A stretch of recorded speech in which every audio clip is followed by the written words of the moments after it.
I'm going to make 3 points in this panel. I'm just going to give you like an overview of what I'm saying, and then I'll get into it. So first, I'm going to offer a critique of the predominant discourse around populism, which I'm sure is a discourse that many of us in this room have heard in the kind of mainstream media, but also in academia.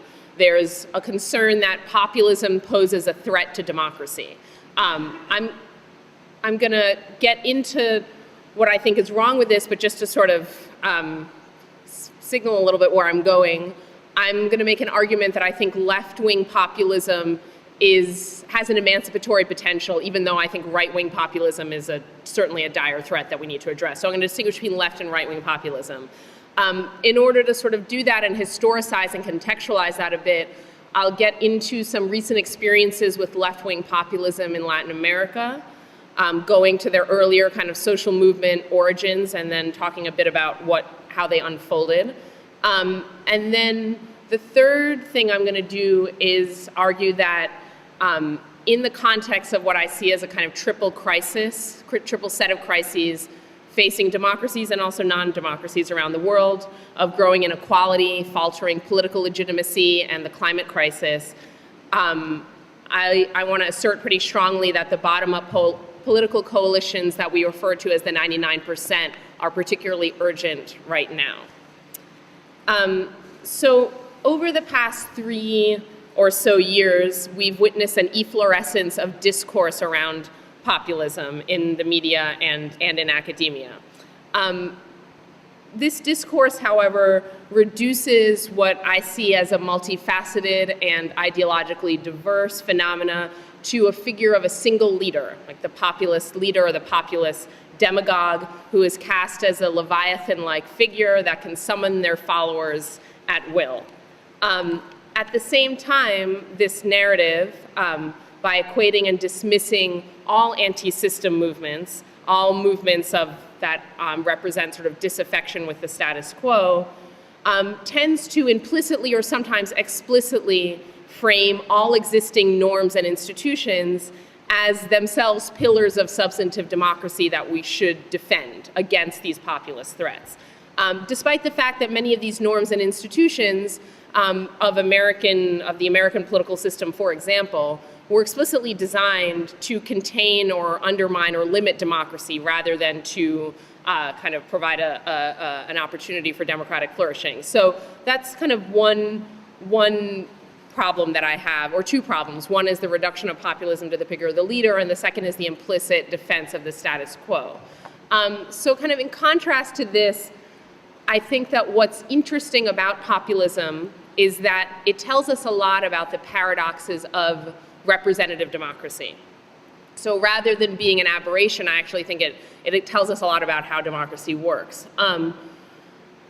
Populist movements historically, from the early 20th or the late 19th century to the present, have recurred in the ever-present gap between the lived experience and the utopian promise of collective sovereignty.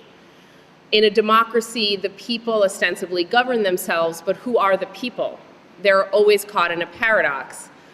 This collective subject is both a product and constitutes democratic institutions. So the question of who the people are is not easy to solve, and populist movements provide one way to answer it. But they can answer it in very different ways, and I would say that democracy is, in a sense, an ongoing struggle to define who the people are and what their powers are, and also an ongoing struggle by elites to sort of limit what popular sovereignty is or what it consists of.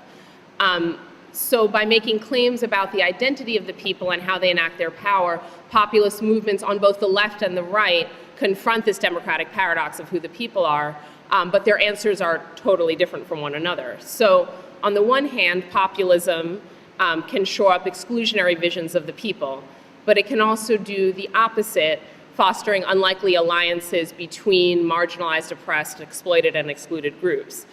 So on the one hand, left-wing populism, I would argue, exposes class antagonisms, while right-wing populism obscures them, replacing them with xenophobia and racism. Where left-wing populism contests inequality, right-wing populism makes certain types of inequality seem not only acceptable, but natural. So now I'm going to transition to my second point. I think there's probably no better place in the world to explore the promise and the pitfalls of left populism, particularly, than Latin America.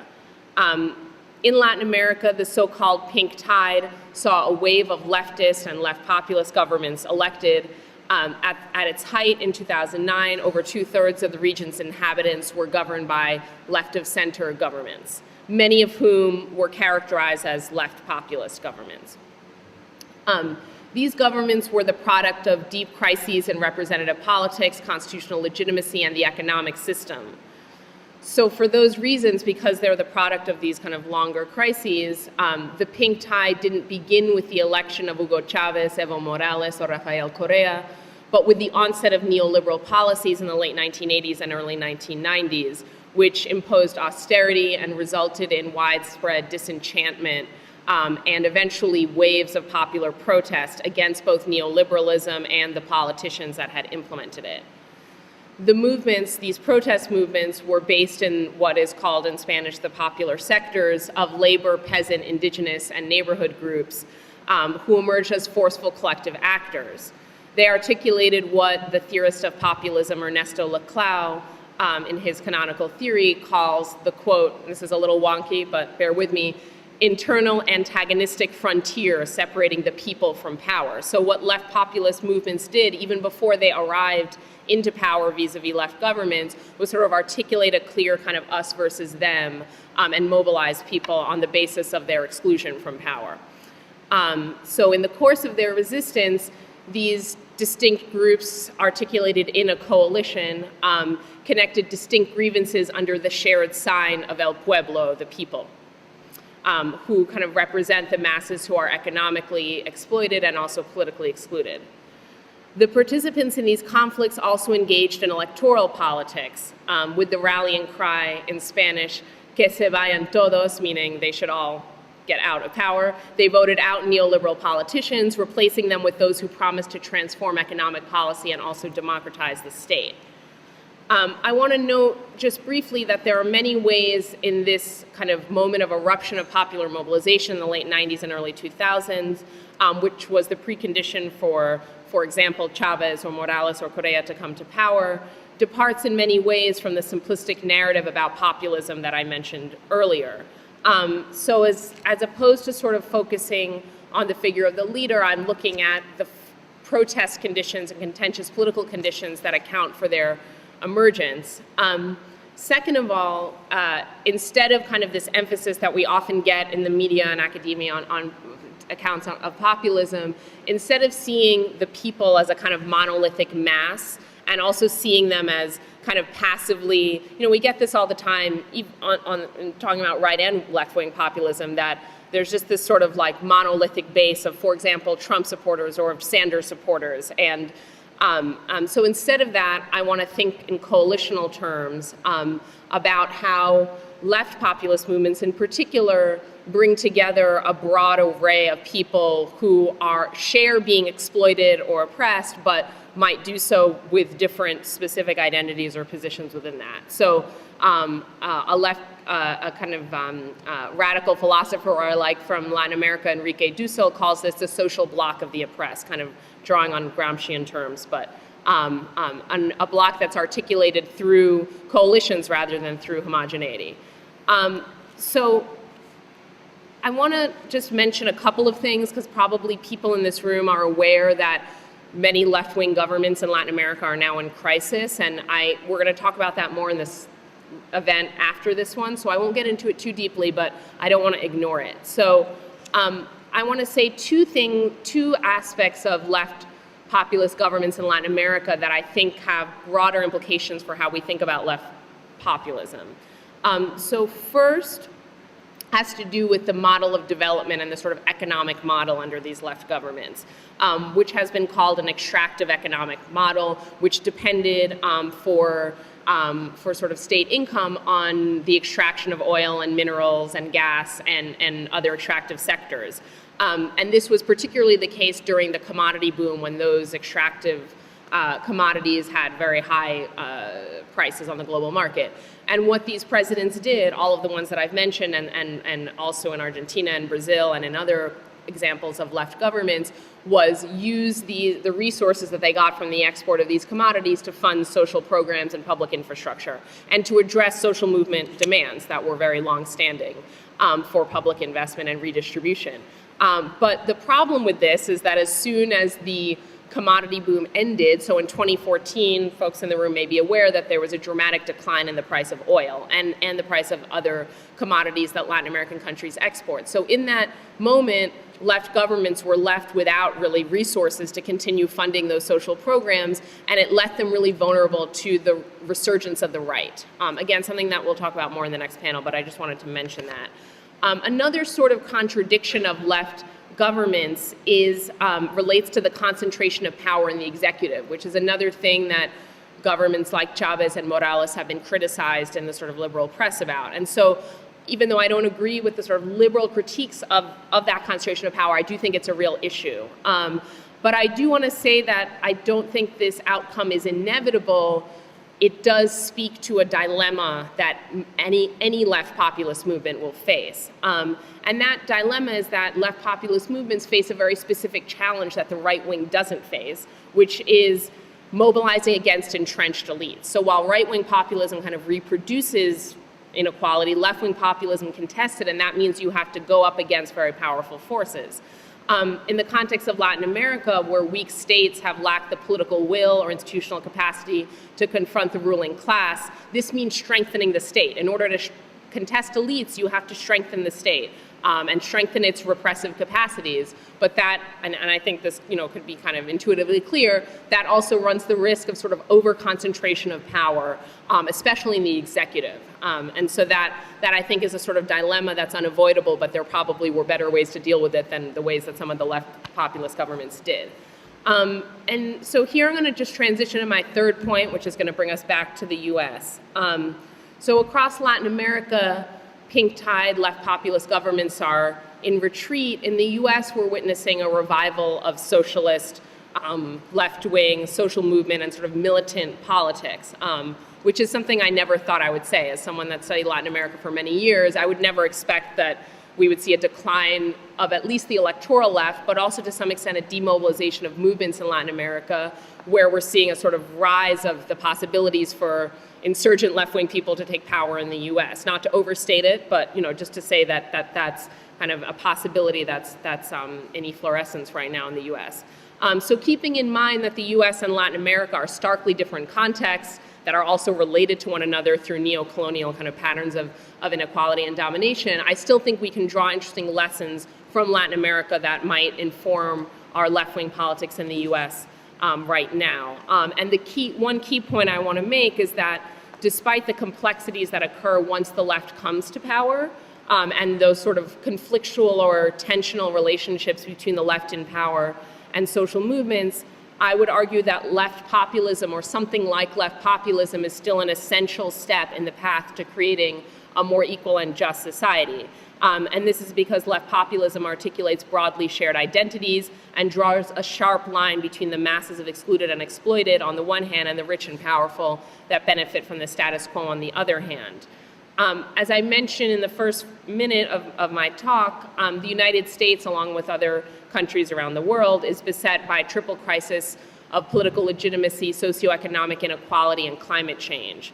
These crises are, of course, related to one another. Decades of neoliberal consensus have failed to take meaningful action on climate change or address the root causes of inequality. That consensus, that neoliberal consensus, is now threatened from both the xenophobic right and the emancipatory left, two forces that offer starkly different visions. The former, the xenophobic right, seeks to build walls, dividing the poor and working class against one another and protecting the profits of the ultra-rich. This revanchist politics will only grow more violent as climate crises cause unprecedented levels of human migration and dislocation. The emancipatory left, meanwhile, seeks to construct, in its best utopian vision, right? So maybe not every version of the left does this, but in my view, the emancipatory left seeks to construct broad internationalist coalitions of the excluded and exploited and lays the blame for climate crisis and inequality on a narrow segment of elites nationally and globally, rather than on other segments of the working class, whether within or across borders. And I just want to note, to sort of close out, that we now finally have a policy paradigm that aligns with this left populist political strategy that I just said, and that gets at these triple crises of political illegitimacy, socioeconomic inequality, and climate crisis, which is the Green New Deal. So the Green New Deal, as I'm sure many in the room are aware of and have been following, stands apart from all prior climate policies, which involved incremental, technocratic, and market-oriented solutions, or non-solutions, I should say. In contrast, the Green New Deal addresses the climate crisis at the scale of the problem, invoking comparisons to World War II-era mobilization. The Green New Deal also stands out because it directly links inequality and climate change, a connection that climate justice movements have made for decades, because as these movements note, and actually came up in one of the events, in the event last night, there's a narrow portion of the globe that is responsible for the vast majority of climate emissions, whether we're talking about individually affluent people or we're talking about the fossil fuel companies, right, that result in most, whose activity results in most emissions. And meanwhile, those who are the most vulnerable, as also came up last night in talking about New Orleans, those who are the most vulnerable to climate dislocation and climate crises and what will become, unfortunately, unless we do something about it, a kind of climate apartheid situation, are those who are already suffering the brunt of capitalist exploitation and exclusion. So given this deep relationship between inequality and climate change, the Green New Deal doesn't only aim to dramatically reduce emissions, but also create a more equal society where everyone enjoys healthcare, dignified job, and union membership, which is not just sort of socialist ornaments on a climate change policy, but are themselves essential to creating a lower carbon society, which we could get into in discussion. But anyway, in addition, and now finally concluding, bringing it full circle back to left populism, the Green New Deal also explicitly prioritizes those social groups that are most impacted by climate change. So I'm just going to quote briefly one sentence from the Green New Deal resolution, the AOC Markey resolution. Quote, indigenous peoples, communities of color, migrant communities, deindustrialized communities, depopulated rural communities, the poor, low-income workers, women, the elderly, the unhoused, people with disabilities, and youth. That is what the resolution defines as the frontline and most vulnerable communities. But I also want to note that these groups are not just like passive victims of climate change, right? They are also potentially the protagonists, the political protagonists of a just transition to a more sustainable society. A coalition composed of these diverse grassroots forces would be a climate politics for the 99%, demanding policies that are socially and environmentally just and targeting those most responsible for climate chaos, fossil fuel companies, the ultra-rich, and the politicians that protect their interests. It's worth noting that such an approach to climate politics is also politically astute and strategically astute. So we've seen with the ongoing protests in France, the Yellow Vest movement, that any climate policy that does not explicitly address inequality is going to rightfully provoke the anger of the masses. So it's also not politically smart to kind of implement these neoliberal climate policies because people will reject them, I think rightfully so. And then on the other hand, there's a lot of initial kind of survey data and interviews that suggest that the Green New Deal is really popular in the US across a sort of broad swath of the population. And in particular, I want to note that one popular piece of it is the taxing of the rich to fund climate policy. So when pollsters ask about this, which is kind of amazing to me because in the US we have an extremely embedded anti-tax culture. So when explicitly asked, people say, yes, I like this part of it. So just to kind of note that I think there's a strategic intelligence to the Green New Deal in addition to I think that it's getting at the root causes of the problems. So to conclude, I want to connect the Green New Deal to one of the aforementioned contradictions of Latin American left populism. Without the defeat of Trump and a Democratic president in office in 2021, there's obviously no way that a Green New Deal can become a reality at the federal level, even though it could be implemented at this municipal and state level. But we need the federal level resources to really implement it substantively. However, a Democrat in the White House is not enough. First, because many Democrats do not support the Green New Deal, or if they say they support it, they don't really support it, right? So that's one obvious reason. But even if we got like the most left-wing candidates possible, like even if we got, let's say, Bernie Sanders in the White House, there would still be major obstacles to just a president alone implementing something like the Green New Deal. He would face a hostile Congress, a recalcitrant Supreme Court, and the opposition of some of the wealthiest corporations on the planet, and at best lukewarm support from within his own political party. So there are major obstacles, and there are some obvious parallels with the obstacles that FDR faced in implementing the New Deal. So given this political terrain, extra-parliamentary mass disruptive mobilization will be crucial to pressure elected representatives to implement the Green New Deal. As you recall, however, one of the factors that undermined left governments in Latin America and rendered them vulnerable to conservative forces was the concentration of power in the executive and the demobilization of social bases that had brought them to power in the first place. And so that's precisely the type of thing that we would need to avoid if we want a Green New Deal in the US. And finally, to actually conclude, final sentence here, the stakes of articulating a broad left populist strategy that encompasses both institutional power and contentious action are extremely, world historically high. In the US and beyond, the combination of progressive government and disruption from below is our only hope for substantive action on climate change. Thank you.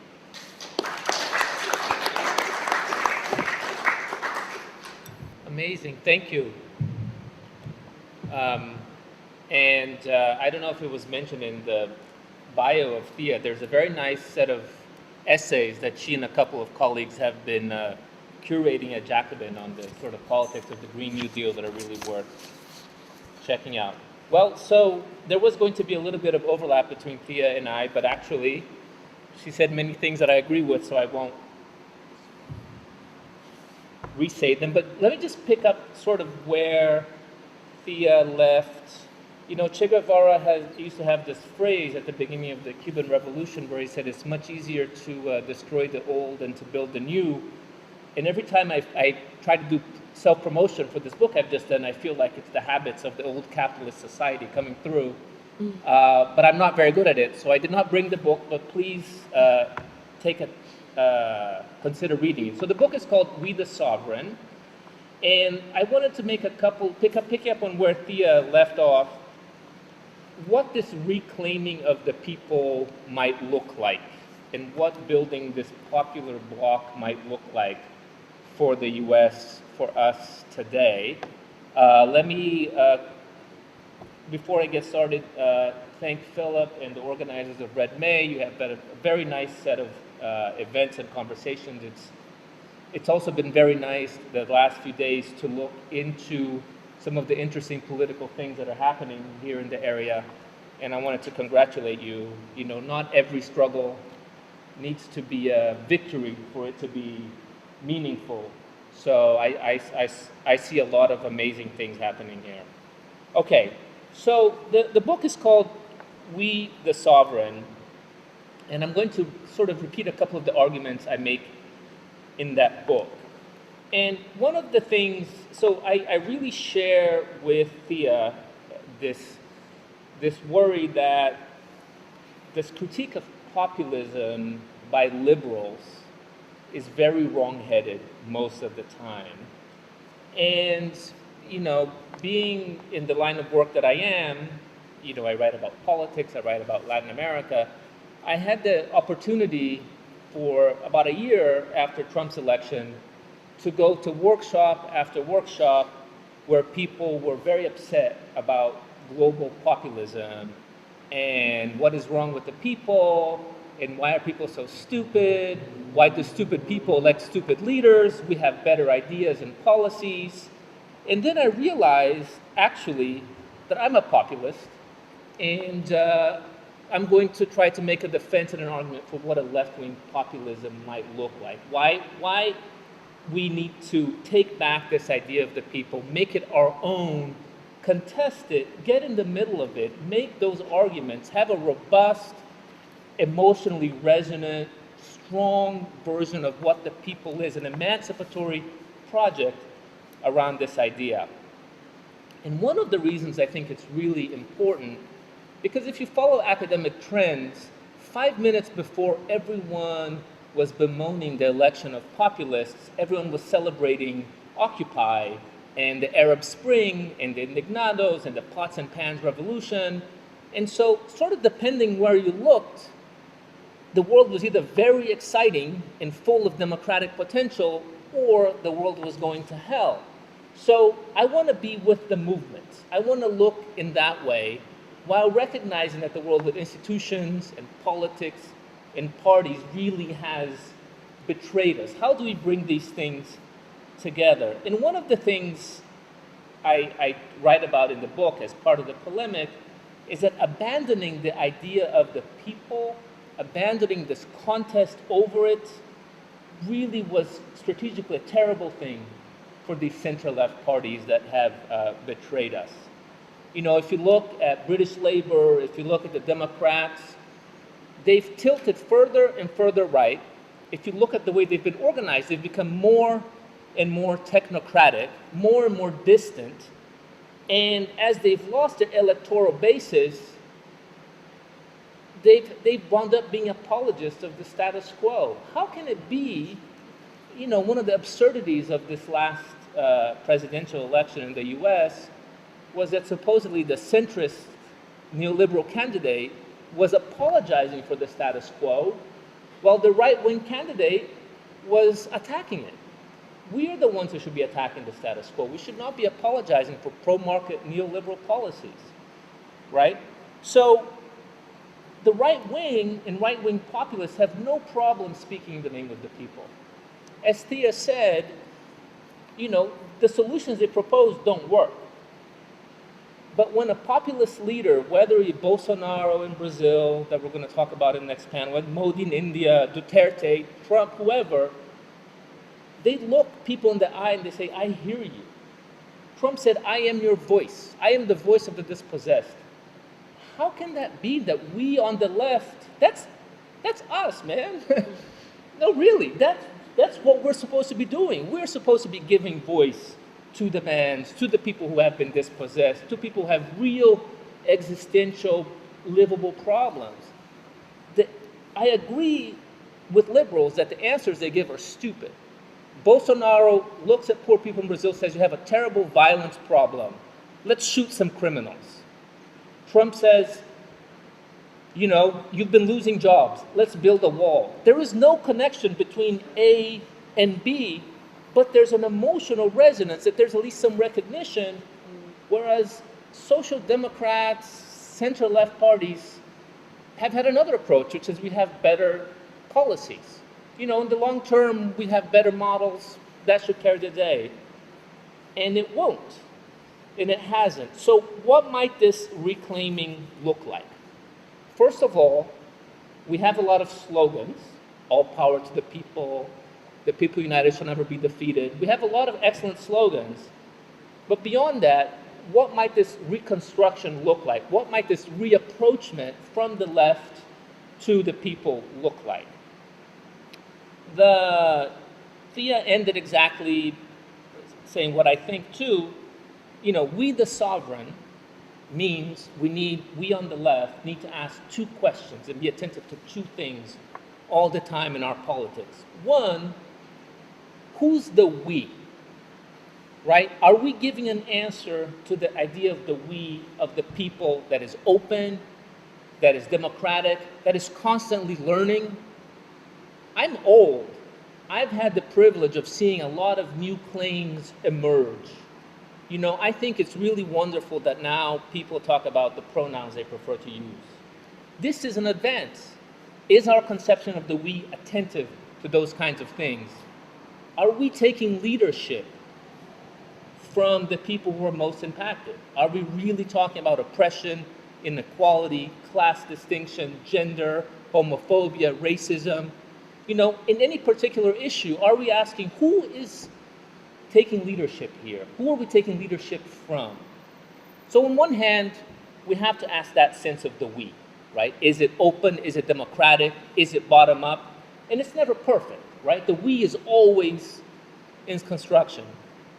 But those of you who have been part of struggles and movements know that when we participate together, when we're building politics, when we're doing disruptive actions, when we're thinking about the kind of world that we want, we get a glimpse of what the world might look like, right? Our utopias, our ideas come from that world in common.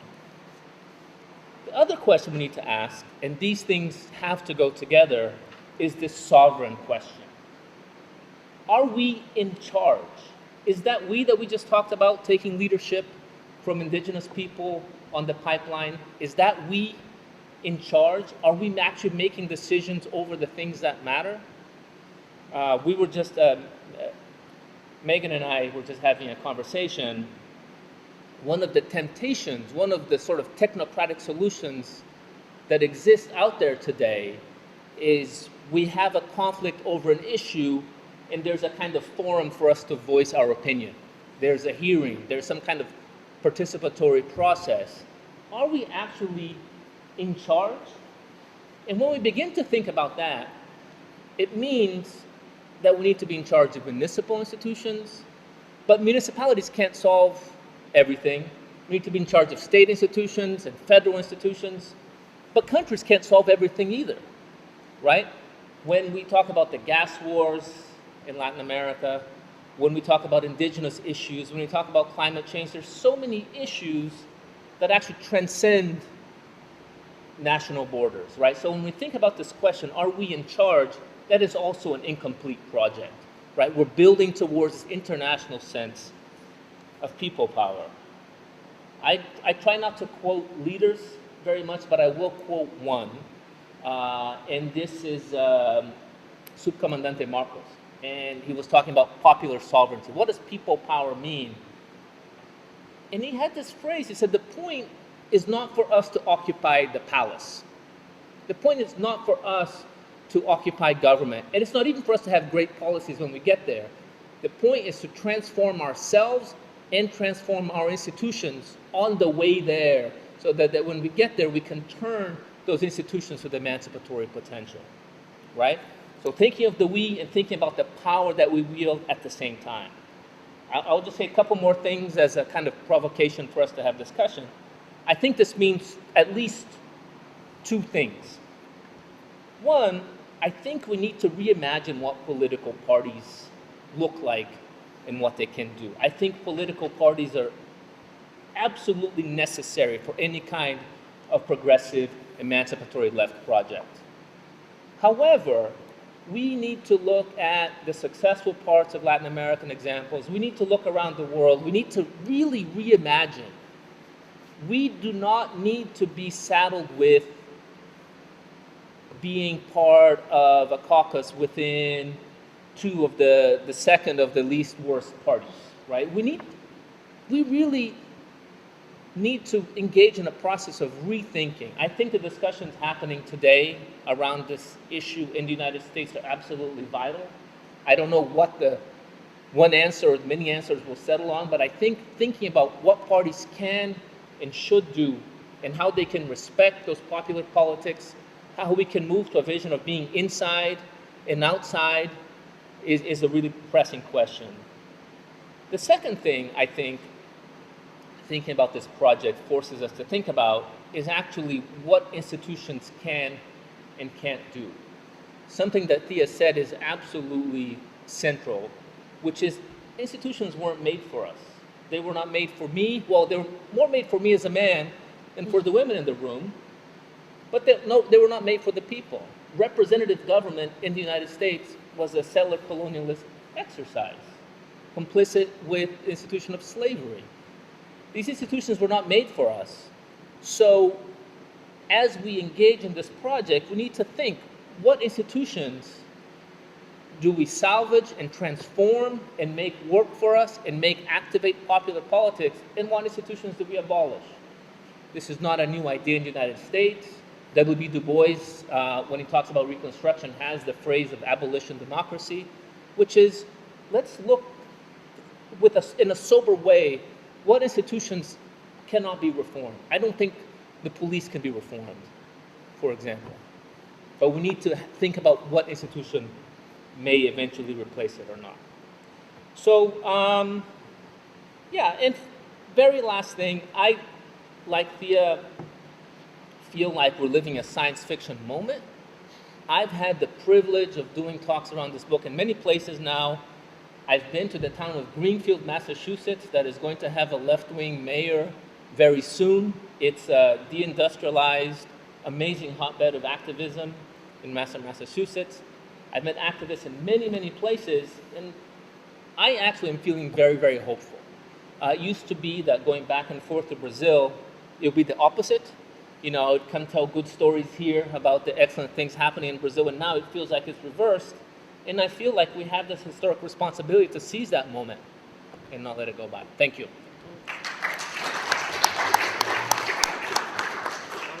This is what I plan on doing. I actually want to talk about some of the anxieties about class within the American left, broadly defined, right, within the American population.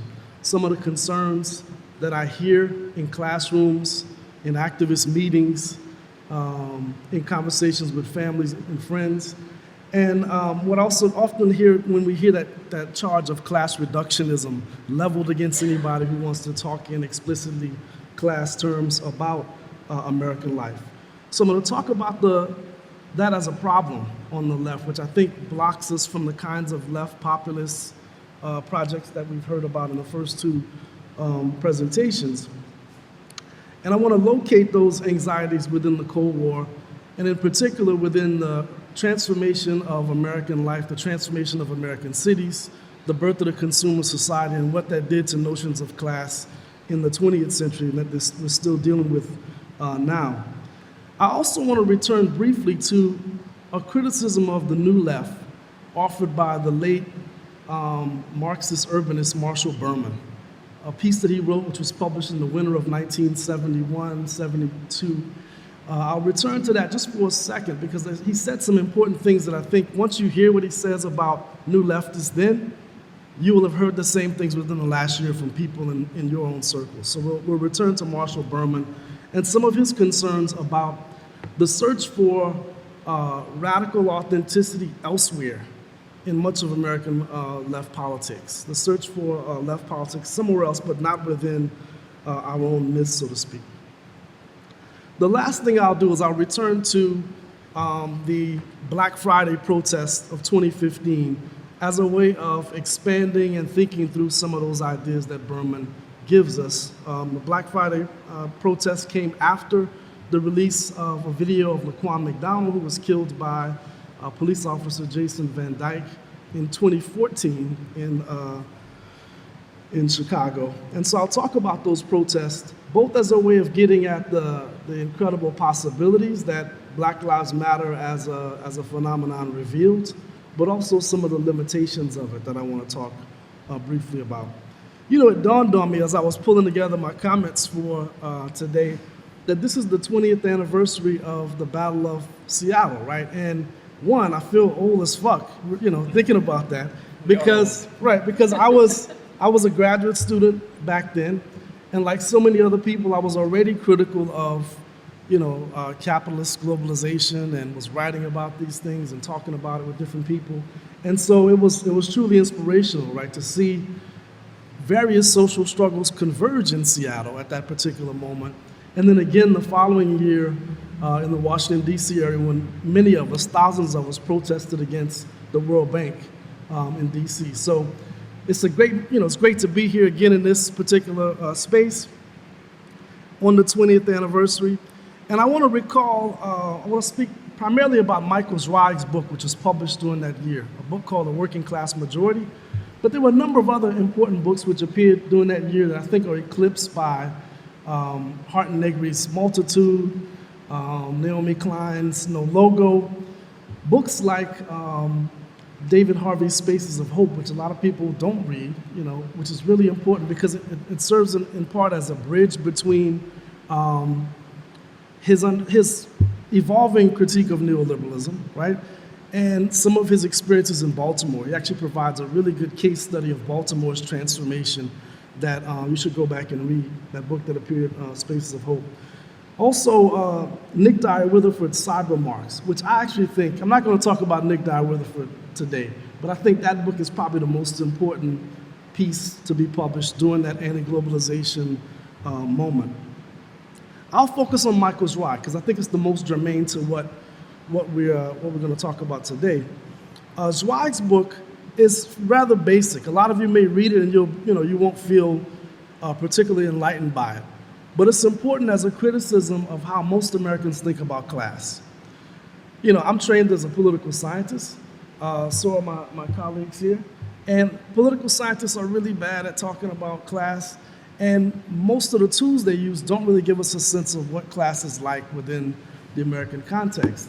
On top of that, most Americans don't really see themselves as working class, right? I mean, for decades, you know, whenever you did public opinion polls of Americans, they typically reported back that they identified themselves as middle class, right? And what Zweig does in this book is he tries to dispel that mythology. He gets into a really basic definition of class, which for him, it's not about income, it's not about wealth, it's not about education, but it's about the relative power that different groups have within the context of production, but also within the society writ large. And for him, that is the deciding, factor. I've taught that book for, well over, I guess, maybe 15 years. And every time I teach it, students they walk away empowered by it, right? They feel like they can see the society in a different way. They understand conflicts in the society in a much more helpful manner. And when I throw out trick questions to them, like, is Colin Kaepernick or a millionaire football player working class, they immediately respond, at first, oh, of course not, he's a millionaire, right? But by the end of that discussion with Zweig, they're clear, right? They know why Kaepernick could be disciplined for his political views in the same ways that any other worker could be in their workplace by the owners. And so I think Zweig's work is really helpful.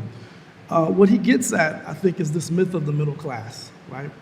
And it's a pervasive myth, it's a powerful myth, it remains with us, and I want to try to, engage in some debunking of that here. Why is it that so many Americans think of themselves as middle class? Why do so many Americans disassociate from the longer history of labor and working class struggles in the United States? Part of this was the intention, right? It was the intention of the mid-century turn to suburbanization, the transformation of American cities in a way which provided people with a much better standard of living, an enviable standard of living compared to anyone else in the rest of the world at that particular time. And, as David Harvey always reminds us, right, it was really clear. There was a political agenda wrapped up in this. So not only was it a way to address potential crisis as far as surplus absorption, but it also was a way to discourage protests, strikes, right? The one phrase that Harvey always repeats is that debt incumbent homeowners don't typically go on strike, which was a common notion at that time. So you see during the middle of the 20th century, really beginning during the New Deal, but expanded after World War II, this effort to promote home ownership, right? And we see massive investments in infrastructure, massive investments in mortgaging, as well as urban renewal projects, which help to facilitate suburban expansion, right? Because of the destruction of central cities and the devaluation of property within many inner city neighborhoods. So people are pushed out. It's not just simply their desire to become suburbanites. They're encouraged to do that. They're incentivized to become suburbanites. And part of what happens is you see a disassociation of mostly whites who are becoming suburbanized during this period from inner city blacks who are largely left behind. Now, I want to put a bit of a finer point on that. It's not that blacks weren't engaging in housing purchases and construction during this period, right? I've actually had a friend who repeats to me over and over, I need to see the actual numbers, that black homeownership during the same period of 1950s and 60s grew at a faster rate than whites. It was just so far behind it could never catch up, right? We also know that in places like Pontchartrain Park, this is a suburban style development that was built for blacks in New Orleans. Places like Chatham and Pill Hill in Chicago, there's black suburbs or black middle-class enclaves that are being built during the same period. So I'm worried sometimes when I hear us overreach and overstep what this period looked like. But yes, mostly whites, majority whites, would be incorporated into this new consumer middle class. And it has profound consequences for working class politics. If people no longer think of themselves as working class, if they no longer belong to the same trade unions they had once been a part of, if they move out of the cities where those institutions existed and where it was easy to walk to the union hall, like such as this one, you end up with a different kind of politics, right? And so it's not surprising that NIMBY, which Sam talked about last night, will become a standard thing within suburban context. It's not surprising that Republican voting and the birth of the new right would have its roots within suburbia, but also within the Deep South. Now, let me say a little bit about Marshall Berman, who's grown up during this period, right? Berman, of course, grows up in the Bronx. He witnesses the destruction of the Bronx at the hands of Robert Moses. He's written extensively about this. You should read his work on that episode. But Berman, really sitting back as somebody who's a part of the New Left, who's involved in anti-Vietnam War politics, really offers a powerful criticism of some of the New Left's concerns and anxieties during the 1960s. So at the end of that decade, beginning of the 1970s, he looks back and he offers a criticism that appeared in the Partisan Review titled Notes Towards a New Society.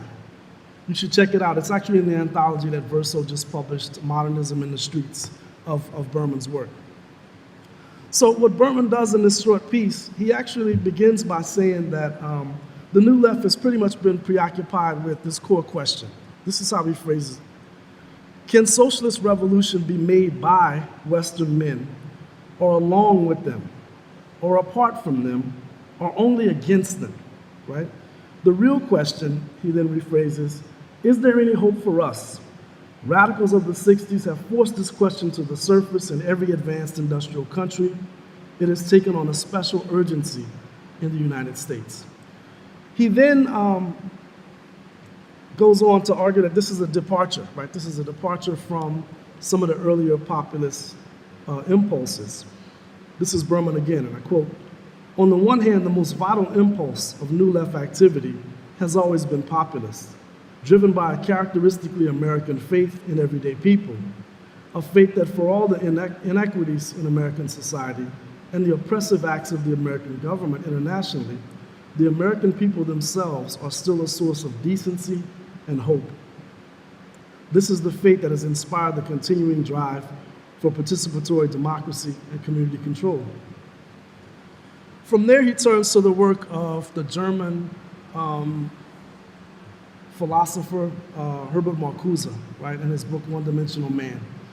And he takes a critical posture towards Marcuse, more so than I would take, right? He actually pushes back against Marcuse's sense that, we cannot look to the American population writ large as a source of rebellion and political change because people are too wrapped up in the consumer society at that point. In Marcuse's words in particular, he says that people recognize themselves in their commodities. They find their soul in their automobile, their hi-fi set, split-level home, kitchen equipment. The political needs of society become individual needs and aspirations. And so it's difficult for people to again, distinguish their own interests from those of capital. They become integrated for the most part. So Berman's not buying this, right? He actually feels that this is a problem both for Marcuse, but also for Students for a Democratic Society and subsequently the Weather Underground. He fears that what's been lost here is a sense of where we should build opposition is within the United States, within those very places that the left has given up on. He basically says that the Marcusian sociology has been transformed into a Manichaean cosmology. The weathermen take the idea of outside force with a crude, grim literalism. The basic opposition is one of geography. America is condemned, root and branch, as an oppressor nation whose sole source of support is the life and labor of the peoples of the world. The American oppressors include not only the rich, the owners of wealth and property, the bourgeoisie, but virtually all white working class, blue and white collar alike, who enjoy small privileges, but very real ones, which give them an edge of vested interest and tie them to the imperialists, right? From there, he begins to break away from this idea, right? And this is the idea we get from Marcuse at the end of One-Dimensional Man when he begins to talk about where we should look for opposition. It's in black movements in the Deep South that are unfolding, right, against Jim Crow segregation. For the Weather Underground, it would be, they would move towards third worldism, the same thing for the new communists, right, during the 1970s. The turn towards the third world. And for Berman, again, this is a problem. He even describes it in terms of pathology. He says the weather people take great pains to disaffiliate themselves from us when they learn to reject the ideal career of the professional. If it did not occur to them to try to create their own career models or to connect themselves with radical traditions within their own country, their own culture, their own class. In other words, we can serve as a sort of fifth column for the third world, but not for ourselves. Since we're not worth saving, our role, our historic mission is to be overcome someday. So this is a biting criticism. He then goes from that opening sort of rough criticism of the New Left towards a foray into Rousseau, which some people might enjoy. I actually feel like it's a bit of a distraction from, I wanted to hear more of this criticism, but he sort of goes off into another direction. Unfortunately, I think some of the criticisms he's making in 1971, 72 still apply in our own times, right? It's much easier for people to engage in supporting the most vulnerable. This is not a jab at Thea's opening statement, but it's much easier, much more available to us to engage in that kind of politics than to do the difficult work of addressing this consumer middle class, as afflicted as it is at this point. We know that people have, across racial and ethnic categories, across different occupations, have lost in this process of neoliberalization. There's been, declining and stagnant wages for years. But with that, even with those changes, even with that hardships, many people are still deeply committed and can't necessarily think of a path out of the morass that we're in at this particular moment. I think that Black Lives Matter as a phenomenon, and I'll try to conclude by talking about Chicago a little bit, opened the door to certain possibilities, but at the same time, it also engages in the same sort of, redirecting of energies away from the mainstream, away from the majority of the population, right, who are implicated within consumer capitalism, towards those persons who are seen as outside the system, those persons who are on the margins, those people who are on the edges. I was incredibly excited by and inspired by what happened in Chicago in November of 2015, right? I mean, for a moment, I actually thought that we could run, you say, Kese Bajan Todos. I thought we could run him out of office. I was excited about that, right? We ran a couple of people out, but not him. And it was an incredible moment in Chicago. It represented what I think was the high mark, in a way, of Black Lives Matter in those first few years of its emergence. What we saw in Chicago was different from Ferguson, and it was different from Baltimore, right? We actually saw different forces converge on the streets of Chicago, and in a way which disrupted the commercial activities. This is a protest that happened the day after Thanksgiving on Black Friday and had a powerful effect, right? It actually had a direct impact, something we can't necessarily say about what happened in Baltimore. We can't really say that about Ferguson. So let me back up a little bit and give people the context of that particular protest. So in the fall of 2014, a 17-year-old black youth named Laquan Mcdonald was high on PCP. He was walking along Pulaski Road in the southwest section of Chicago. He was being monitored by multiple police units, and they kind of kept their distance. They watched him as he went along, stabbing car tires with a pocket knife and engaging in kind of erratic behavior. Whenever they would kind of encircle him, he would move away. He wasn't directly engaging the police. And so ultimately, Jason Van Dyke, an officer, reports to the scene, and the video that was released, dash cam video that was released, shows Laquan Mcdonald walking down the center line of Pulaski Road. And the moment that Van Dyke's car pulls up, right, Laquan Mcdonald begins to walk away from him in a diagonal direction. And Jason Van Dyke steps out of his car. He fires 16 shots into Laquan Mcdonald. Most of those shots hit his body when he's already prone. I think only one of them hit him while he was actually standing up. And he's killed. That video is not released to the public, right? It's only released after repeated requests, Freedom of Information Act requests that are filed by an activist named William Calloway. And it takes almost a year before it's released to the public, right? During that year, also, the city of Chicago settles with Laquan Mcdonald's family, a multi-million-dollar settlement. And you all should also know that the video was not released in the midst of Rahm Emanuel's re-election campaign, right? So when it finally makes its way to the public, it smacks of a cover-up and a conspiracy, because this was an event which had happened a year before, and now finally we're seeing the video, and Rahm Emanuel has been re-elected. It just doesn't smell right to so many people.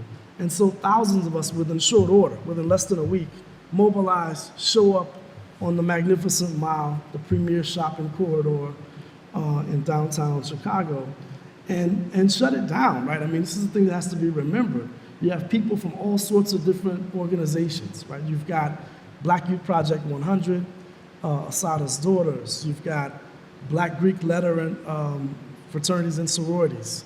You've got unions, Rainbow Push Coalition and Jesse Jackson, various socialist and communist organizations, and many citizens who aren't connected to any of those, but who just feel so outraged that they have to do something.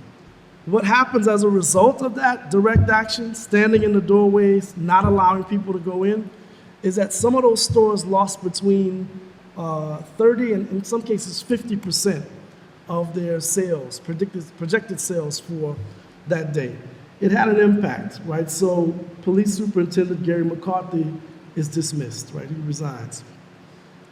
The campaign to unseat Anita Alvarez, who was the state's attorney, begins, right? The Buy Anita campaign. She's ultimately defeated electorally. And Jason Van Dyke is brought to trial, right? One of the first Chicago police officers in a long time to be put on trial for this kind of abuse. And he's ultimately convicted for his actions, right? 16 counts for each bullet that was fired into Laquan Mcdonald's body. I was inspired, like I said, by that moment, what it meant.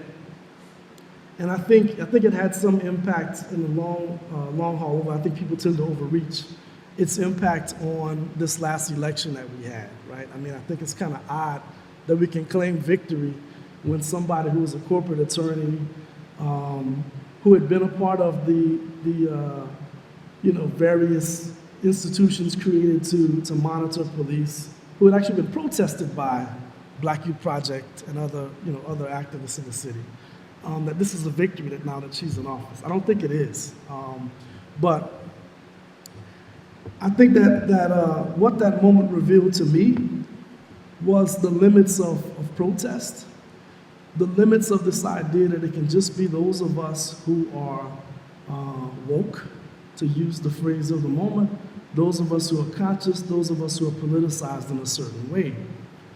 In engaging with those shoppers, it was clear that, Black Lives Matter affects many people. It has inspired and sort of mobilized many people, but there are many more who really have not been touched by it.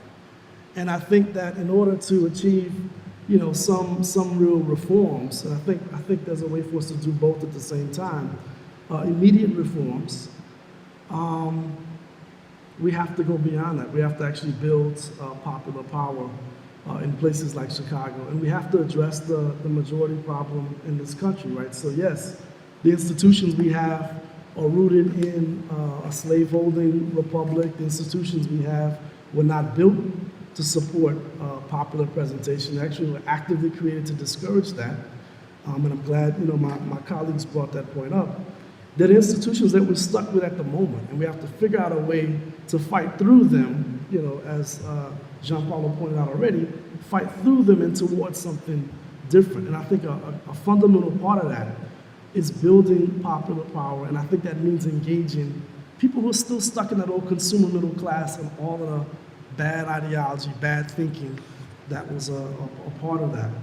The last thing I'll say about this, I think that on the one hand, we have to think of short-term reforms. And I think, again, Black Lives Matter, Movement for Black Lives, Black Youth Project 100, these different formations have proposed a number of good solutions at the local level. Ultimately, though, we have to be focused on the abolition of the very conditions that contemporary policing has been expanded and created to manage, right? I mean, I think that has to be the focus as well for what we do. And I think it's possible to frame these problems in ways that don't limit them to inner city blacks, right? Because when you look at the actual demography, it's a much bigger problem. I said this on a radio show recently. If we were to reduce the numbers of black people who are killed by police tomorrow, if that was possible, the United States would still far outpace all other industrialized nations in terms of violence against civilians, right? So on the one hand, it is racialized, no doubt. Nobody, what it is would say that it's not. But at the same time, it's even bigger than that. I thought it was amazing. If you get a chance to watch this one film, it's an amazing film called The Prison in 12 Landscapes by Brett Story, right? If you haven't watched it, if you have access to Canopy, watch it tonight, right? Well, actually, come to the events tonight, but after, watch it, right, on Canopy.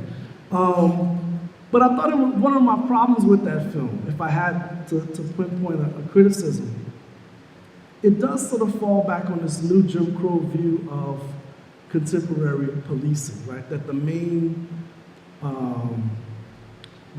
targets, the main victims tend to be blacks.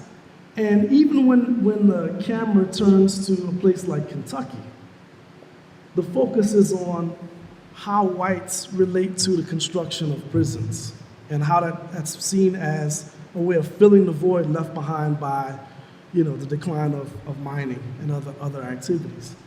That's an odd choice for me, and maybe it has something to do with the narrative she already had in mind. But it's an odd choice given that most of the people who are imprisoned in a place like Kentucky are actually white. There was a moment there to broaden the discussion, which doesn't get away from racist policing. It doesn't get away from the fact that black people are overrepresented within prisons. But it would have been a way to open up the conversation, and I think again to build in a manner that's possible to and necessary for us to win significant reforms in places like Kentucky and elsewhere. So I just think there's more that we can do. But a lot of it has to do with going back into the sense of why we don't want to talk about class, why we're so skittish about it, why is it so difficult for us to discuss class explicitly in our own times. And I think we have to, we have to get back to that in a serious way. And so I'm looking forward to hearing what some of you all think about it. I'll stop there. But thank you so much.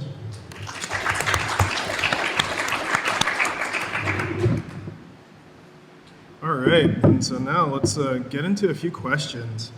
All right, so in the Laquan Mcdonald case and protest, there were a lot of factors that really converged together, and it really raises the question of how often we have the opportunity for like these perfect moments where like everybody seems to have a stake in them.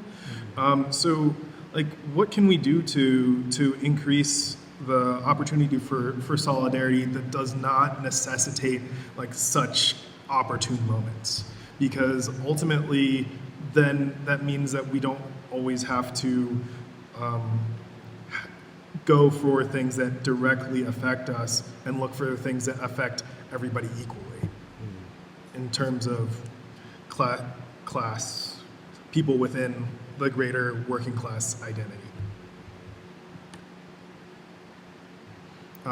That's for, I'd love to hear from Cedric especially on that, but definitely from the other panelists.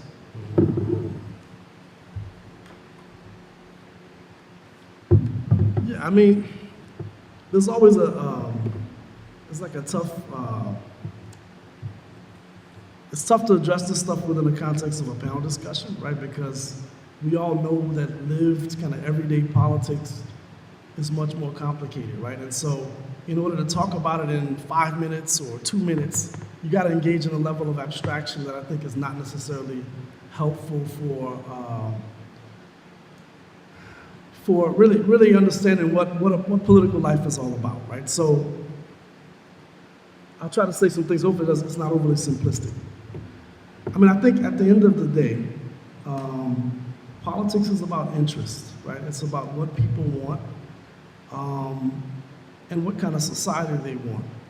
And in saying that, interests are not static, right? They're not predetermined, they're not unmovable, but rather they're constantly in flux and in the process of being reshaped.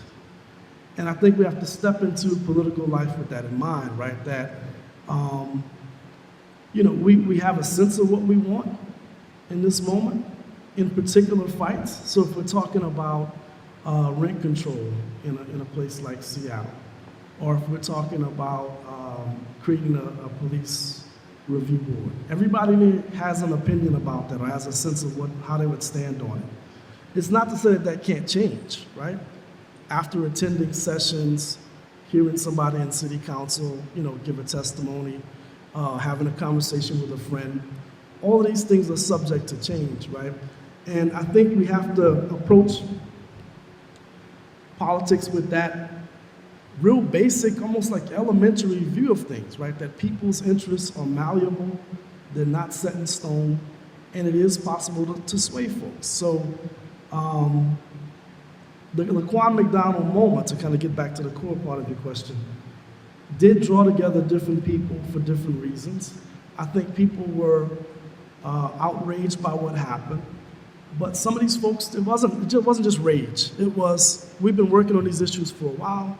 We want to see some effective changes. We already have an agenda in mind, and this is a moment for us to articulate and express that.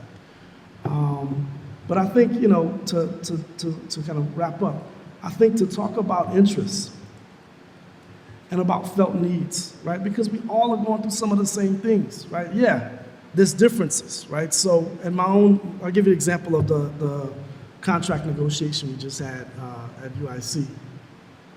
If I look across the campus, there's other faculty members who make more money than I do, right? And I can get caught up in that. I could say, this guy makes $240,000, and therefore, I don't give a damn about him, and I don't want to be involved in any kind of negotiation about that, right? But also, there are people who make $30,000, right? There are people who are teaching a 4-4 load, who don't have a permanent contract. And in that moment, it's in our best interest as workers on the campus to try to find some kind of common cause. What that means is that I might not get all the things that I want as an individual, right? I may not, relative to the guy who's making $240,000, I might not make out as well, but it's only through that kind of collective activity that we can see some advance. So, I think politics is messy. It is unpredictable. It is a gamble in some ways. You're not always going to win. It involves risk taking, but I think we have to accept that, right? We have to accept that those are the terms of it, and we have to engage in it. And we're going to lose sometimes. But I think ultimately we can improve, our condition over time if we engage with the right mind and try to find those commonalities, right? The common interests. I don't know if that helps or clarifies, but. Yeah, for sure. Do you want to say No, you something go. to that? I just want to hear have from both of y'all. Yeah. Oh, cool. I just have just a short example. I think it's a great question, and how to create the conditions for solidarity without waiting for a disaster. I mean, because that's kind of what I heard you saying. Like, there can be tragic moments, or we can think in climate terms too about, there are going to be disasters that affect an intersection of people, and that could be a moment where we see people retrench into their sort of pre-existing identities and interests, or it could be moments but we don't want to wait for that. We want to do ongoing work that creates the conditions through which disaster will be responded to by solidarity and not by sort of hunkering down into our preconceived identities. I'll just make a quick example of one of many things that I thought was so inspiring about the recent teachers' strikes, both the sort of Red for Ed strikes in states that either are traditionally or more recently sort of red or conservative, from West Virginia to Arizona. And so there's those, and then there's the UT LA teachers' strike, and then the ones in Oakland as well. So there are many things we could say about those, but on the point that Cedric was just making about how identities can be transformed through shared political projects and struggle, one thing that I thought was cool about those, so I read some interesting kind of reporting about the teachers involved in the strikes in Arizona and West Virginia, just to take that example, about how it really changed. People that had voted for Trump were striking with demands such as, we should tax the fossil fuel companies more so that they fund education, right? People that had voted for Trump were struggling alongside with Latino teachers, right? Who they had voted for someone who was, extremely racist and xenophobic and making their Latino colleagues' lives more difficult in many ways. And then through struggle, maybe, not in all cases, but maybe in some cases, actually changed their identity in ways that encompassed along class lines and along sort of shared work conditions lines, people who they had maybe seen as their enemy, right? Like Latino people coming to steal my jobs type of thing, right? So, but that happened through having, I think, a shared goal, and it broke down some preconceived or pre-existing identities. And then the other just quick thing, and that I think especially in the Chicago teachers strike and in 2012, but also in the LA one, is that it broke down some of these ideas that that maybe teachers have different interests from students and have different interests from parents, right? These are not necessarily racialized, though sometimes they are, but they are kind of preconceived identity buckets. And I think what the sort of community and social movement unionism that we've seen coming really out of 2012 in Chicago is that teacher strikes, when organized via community support and solidarity, can actually break down those divisions that are imposed by neoliberal education reform advocates to actually make sort of teacher organizing more difficult and to defund schools. So those have those divisions have, I think, very nefarious outcomes. And so any kind of unionism that can head on say, no, we actually have solidarity between teachers, students, and parents, because we all want the same thing, which is more school funding, right? And to not see those as opposed interests as the education reform or charter or privatization movement has tried to do. So these are maybe small examples, but I think they get to the notion that through forms of struggle that cut across pre-existing identities or interests, we do see that they are malleable and can be transformed in some way. Let me say something at an unhelpful level of abstraction. I really have got to use that phrase more often. So that makes me think of popular education and the kind of popular education answers. Right to the City has this language of transformative demands. Like, you work with people where they are, and just about any issue can be transformative as long as you treat a victory not as the end point, but as a platform from which to ask more questions. So we win rent control in Seattle. Why was it so hard to win rent control after we won, of course, in the first place? Who was running City Hall? And why are we so dependent on market solutions, right? So the kind of popular education answer has to do with this constant working on issues you have to start with issues that are meaningful to people, and we have to believe that we can make common cause with them, that the solutions that we offer and that we think about can cut across in ways that are transformative. And I think one kind of thing that does not need to wait for a crisis is I think we also need to look at examples of people working on their own survival. Strategies of survival can also be sites of struggle. So Jackson, Mississippi is a kind of marquee place where people look at building cooperatives for economic survival. That's a wonderful place where people are building solidarity, working on struggle, and it's not dependent on catastrophe at all. It's about survival as a transformative demand. And you get to this question, like, why is black people's survival in the South in itself a transformative demand? Because we live in such a racist society, right? So these are the kinds of places my mind goes when we think about. That's really excellent. And to bring it back to more local things, like in terms of Seattle DSA, like we try to give people opportunities to join in the struggle by having child watch, by having food at our meetings, because those are the things that people often have to worry about that keep them from joining in the struggle.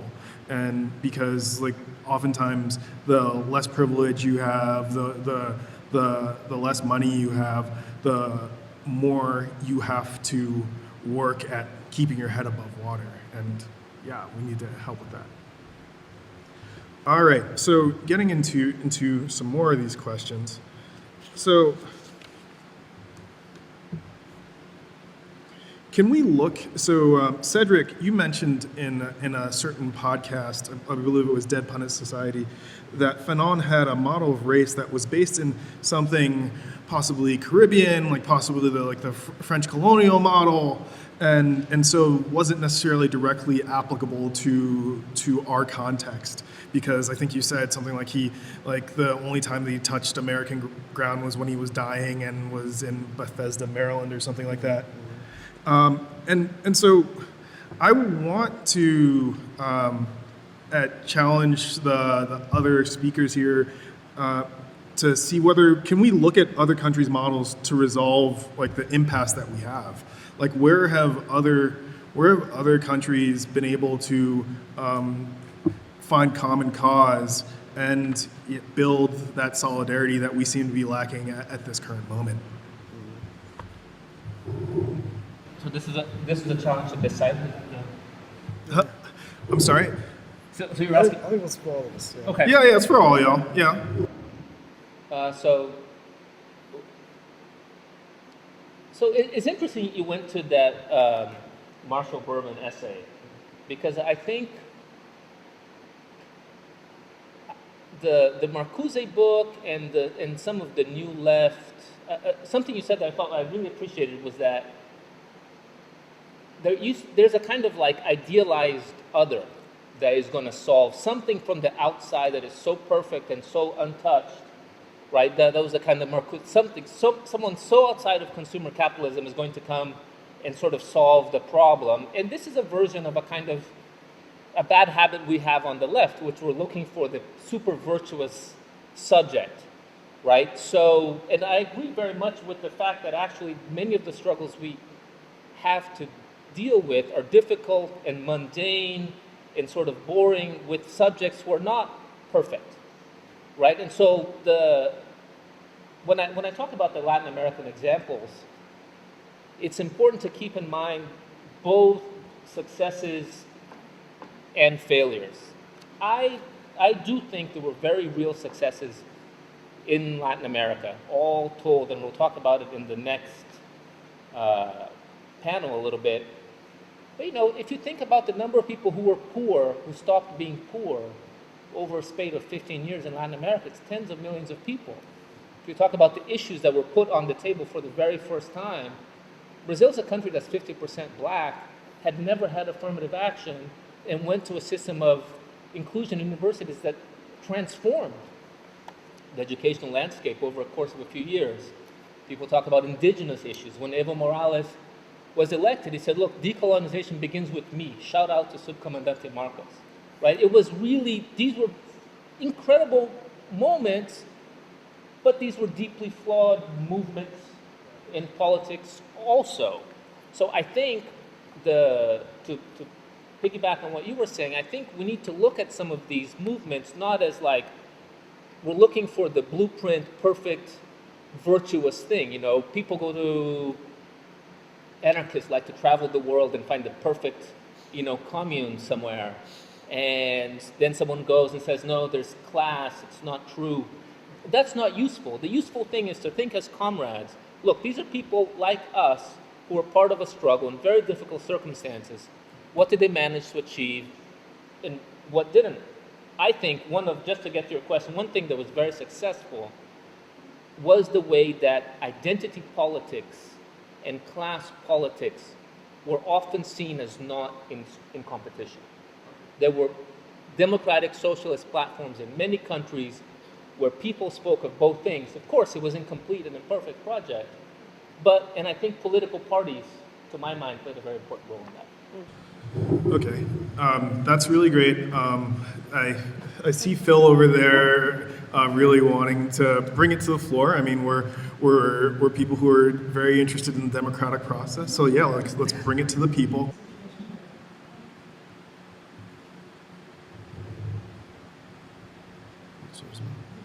So yeah, I appreciate it. So the Berman essay focuses on the Weatherman, right? It focuses on the weather underground for the most part. But I think, so if we stretch it out a bit, if we're not just talking about STS, right? There are many white suburban communities, church congregations that funnel money towards civil rights causes.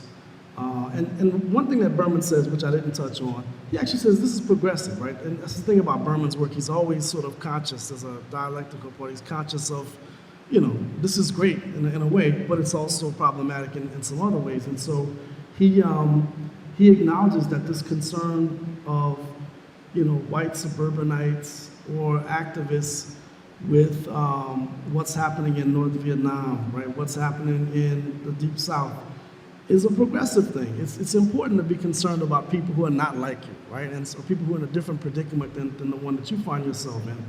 And so he actually acknowledges that. I think his problem or his concern is that it can't be a stand-in for organizing within our context and within the conditions that we have, right? I spoke to a group in Rochester a few weeks ago, which started during the 1960s. It was called Friends of Fight, and it was a white organization that was formed to support a black organization that was fighting for desegregation, right? And the black organization actually doesn't survive, right? They win something, they kind of dissolve after a while. The white organization morphs. And what they ultimately do during the 70s and 80s is they shift towards other external concerns, right? So they go from supporting blacks who are trying to engage in desegregation to supporting causes in Central America. That becomes their focus, like in the 1980s. And then ultimately now, though, they're a black-run organization. It was wild to see like how they had transformed. They had started as being, you know, whites who are concerned about racism, whites who are concerned about, you know, what's going on in the rest of the hemisphere, to now a really savvy organization that has diverse leadership. They are connected to all sorts of labor and anti-policing struggles and pushing those in a city like Rochester, New York. So it was exciting to see how they've changed over the years. But I think, you know, to the original point, maybe to go back to your concern about Fanon, right? I'm a fan of Fanon, right? But that point, that sort of swipe that I took was more about us looking towards Fanon to help us understand our times. I don't think he's equipped in a way, right? It's not like reading, you know, we could say the same thing about Marx, right? So Marx didn't live in the 20th century. Marx probably can't comment it, but at least he was trying to understand some abstract general tendencies about capitalism that we can still relate to. In Fanon's case, right, I mean, it's very much context driven, right? He's concerned about what's happening in Algeria. He's concerned about what's happening within the African continent at that particular moment. And so I think that's valuable. I just don't think Fanon's ideas provide us with enough to understand this particular moment that we're in and the peculiar challenges that we face, like dealing with the legacy of this consumer middle class and it's conservatism, how it's a drag on developing a radical politics within the United States. So that's what that was about. I love Fanon, but in that case, I just didn't think, he's the best person for us, All right. Anyone else with a question? You want to come up and line up? That would be great. And why don't we take them three at a time? So.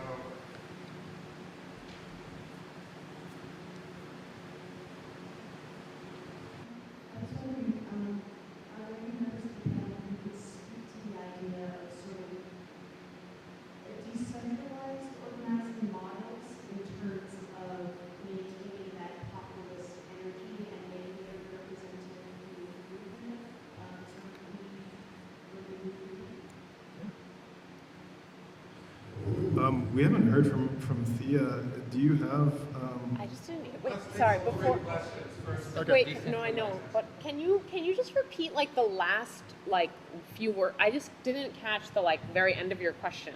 Sorry, I just want to make sure. Yes, so my question was, do you have sort of models or examples of a decentralized organizing principle where we sort of see in that some way maintaining the populism of the movement of the populism? Okay, thank you. Yeah.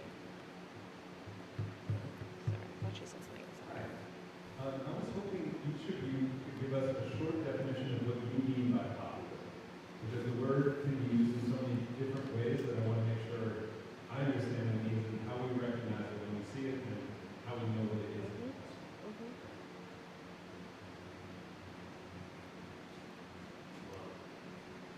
I have two problems that tend to be long-winded and tangential, so we're over my question. So it seems that everyone is in agreement that creating and politicizing left institutions is a necessary task for immediate milieux and organizations. Would each of you synthesize some cursory examples of institutional frameworks you'd like to see? And in particular, what kind of opportunities and pitfalls do you see in self-administrative frameworks such as participatory budgeting, resource governing, and increasing direct democracy within political organizations? In particular, the last point I'd like to hear from the DSA members about that. All right.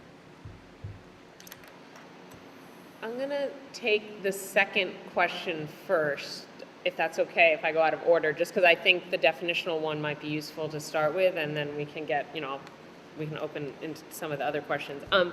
For me, the way that I define a populist movement, which is a broader phenomena than a populist leader, though a populist leader could pertain to a populist movement.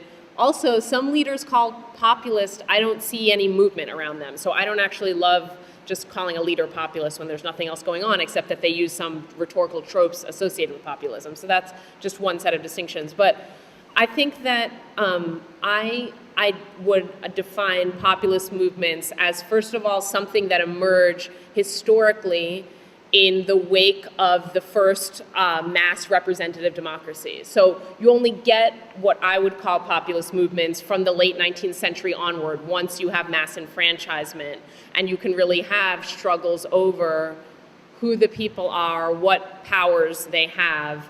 And so I'm going to just kind of repeat myself. I think that populist movements are movements that either ask or pose or respond to explicitly the question of who are the people and what kind of, how should they rule?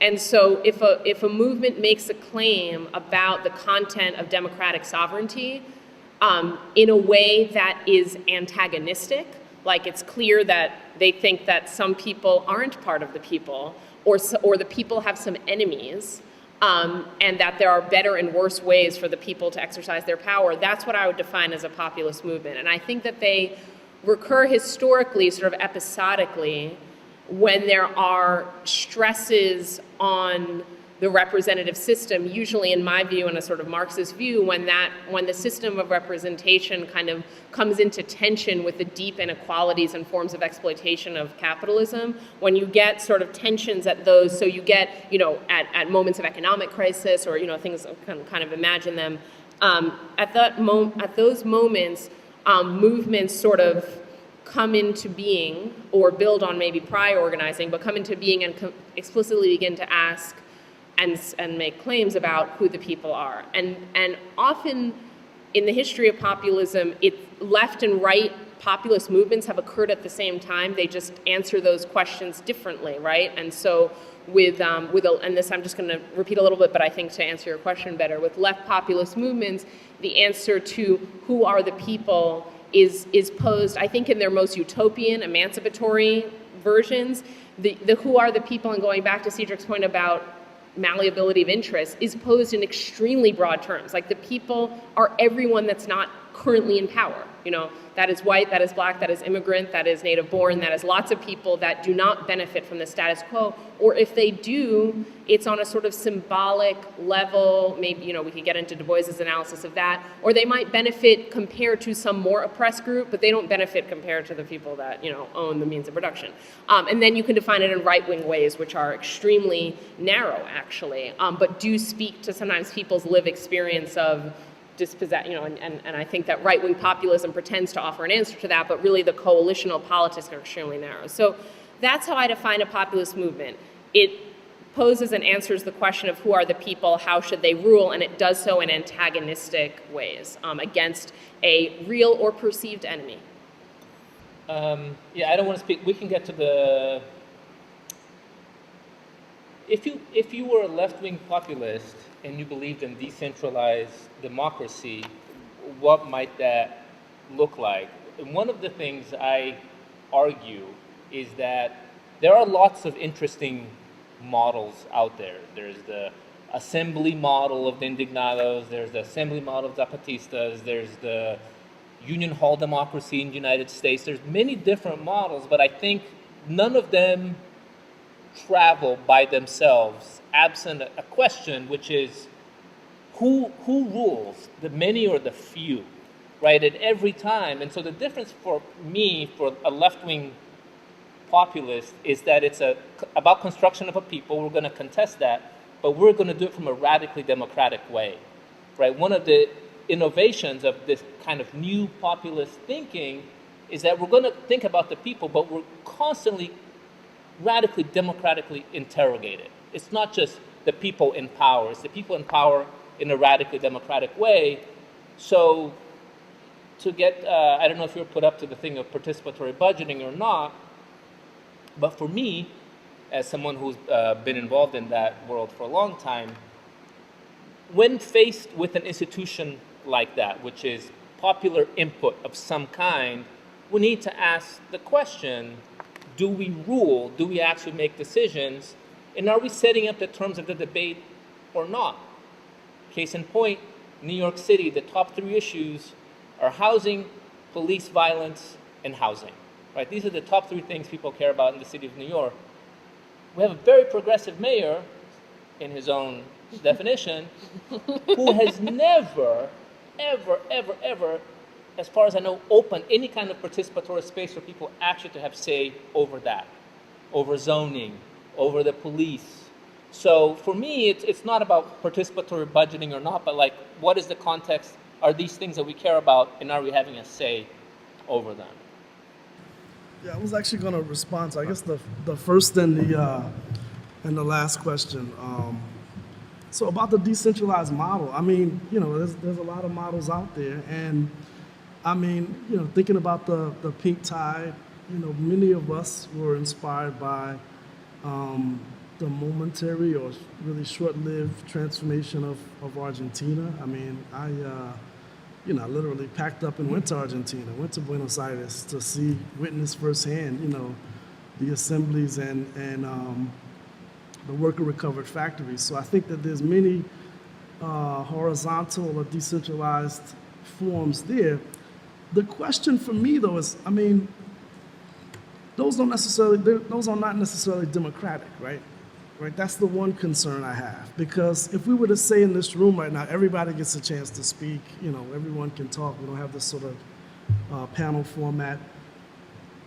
What it's going to do, what that particular form is going to do is really reinforce the same social cleavages and tendencies. People who want to speak more are going to get a chance to talk. People who are more familiar with others in the room may begin to associate. So just because it's open and democratic doesn't necessarily mean it's empowering and democratic for everyone in the space. It also may not be effective. That's the other question, right? So as much as I adored being in Argentina for the time that I was there and sort of witnessing what was happening, there were moments when I was talking to people beyond those activist circles, again, just like being in the protests in Chicago, where you realize that it's limited, right? That it affects a certain amount of people, but does it actually transform the country, right? Those sort of radically democratic experiments that are taking place. So I'm concerned about that in part, right? So I'm all for horizontalism. I'm all for the use of these different forms, but I'm also not against leadership, right? And having been in a number of different organizations, leadership still matters, right? It still matters to have people who can inspire, people who can move the opinions of others in progressive ways, right? People who can get up and say, look, there's a lot of disarray, people are fighting, this is what we need to think about, and redirect the conversation. So I think leadership still matters as well, maybe as much as the democratic forms that we might inhabit or try to utilize. So these are thorny issues on the left, right? And I think that they can, leadership can be totally bad, right? And it can be oppressive and have all sorts of other problems. But I just think we have to, again, be open. Maybe this sounds like a cop-out. Be open to the unpredictability, the messiness of political life, right? This is what it's like. And as far as participatory budgeting, again, I'm in favor of those kinds of solutions where they work and where they can work. But none of this is panacea, right? None of these things that we're proposing can there's no magic solution to the problems that we're facing. So I think we just have to, the simple things we have to struggle, and hope for the best, right? I mean, that's a sad conclusion to make, but yeah.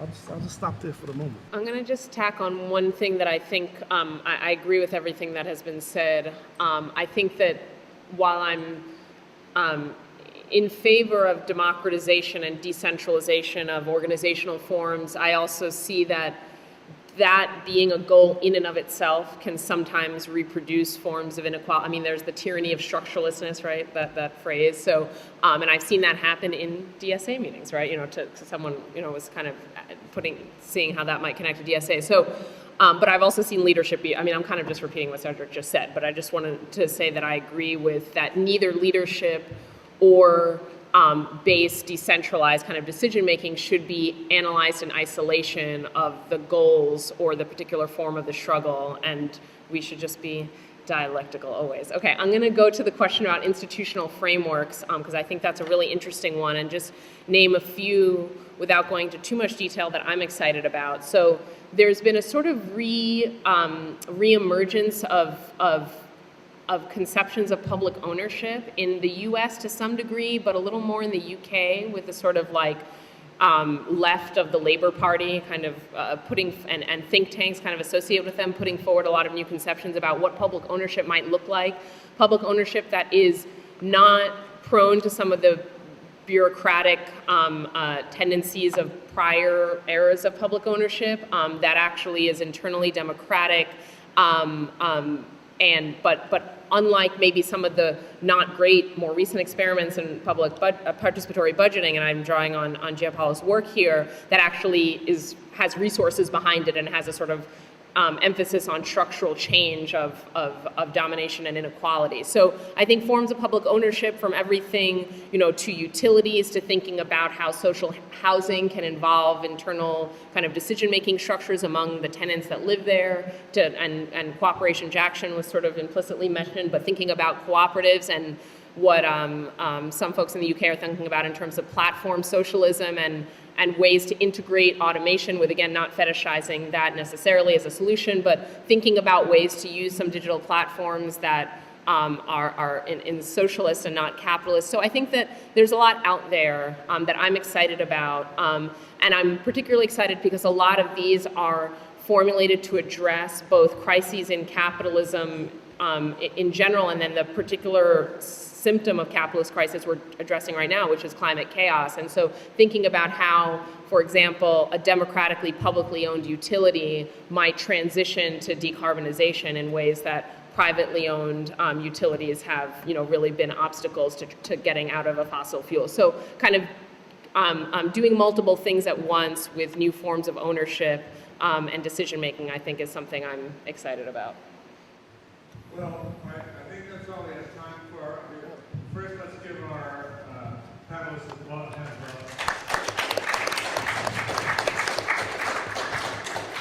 I think I see a narrative emerging here that's very interesting around institutions.